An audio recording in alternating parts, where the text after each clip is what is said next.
پاکستان ہمیں عطا فرمایا،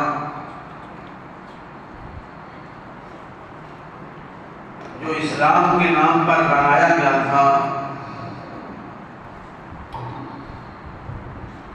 اور یہ وطن قیامت تک قائم رہنے کے لیے بنا ہے اور انشاءاللہ قیامت تک قائم رہے گا۔ تو لہذا امت کے لیے پیغام ہے، مسلمانوں کے لیے، کہ جب جنگی حالات ہوں، پہلے اگر اختلافات ہوں مذہبی لحاظ سے، سیاسی لحاظ سے، لیکن جنگی حالات میں امت کو، قوم کو متفق ایک ہونا ضروری ہے۔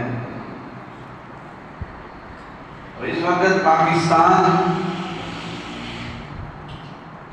جو ہے ایک طرف سرحدوں پہ لڑ رہا ہے اور دوسری طرف جو ملک پاکستان میں انڈیا کے چھوڑے ہوئے ایجنٹ جو ایجنسی ہے، ان کی سازشیں، ان کے خلاف بھی پاکستان لڑ رہا ہے۔ تو اس موقع پر امت کو متحد رہنے کی اور دشمن کا اعلیٰ کار نہ بننے کی کوشش کرنی چاہیے۔ انشاءاللہ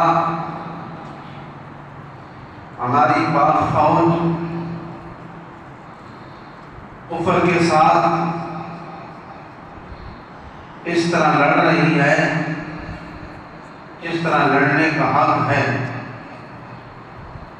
اور دنیا کفر بالخصوص ایران ہے،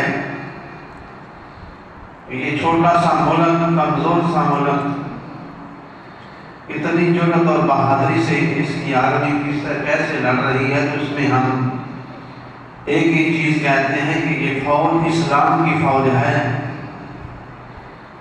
یہ فوج اس لیے اپنے سے بڑے دشمن کے ساتھ جرأت اور بہادری سے لڑ رہی ہے کہ ان کو پتا ہے کہ اگر جنگ میں شہید ہو گئے تو پھر ہم شہید ہیں، اگر قتل ہو گئے تو ہم شہید ہیں، اگر جنگ سے بچ کے آ گئے تو پھر ہم غازی ہیں۔ تو جو کافر ہیں، غیر مذہب ہیں، ان کو یہ ڈر ہے کہ ہم مر گئے تو ہمارا کام ختم۔ تو یہ جو جذبہ جہاد ہے، یہ جو قرآن میں اللہ تعالیٰ نے شہداء کے لیے انعام کا اعلان کیا ہے، یہ وہی جذبہ ہے جس کی بنیاد رسول خدا نے غزوہ بدر سے شروع کی، غزوہ احد، غزوہ خندق۔ اللہ کریم انشاءاللہ پاکستان کو ایک فتح عطا فرمائے۔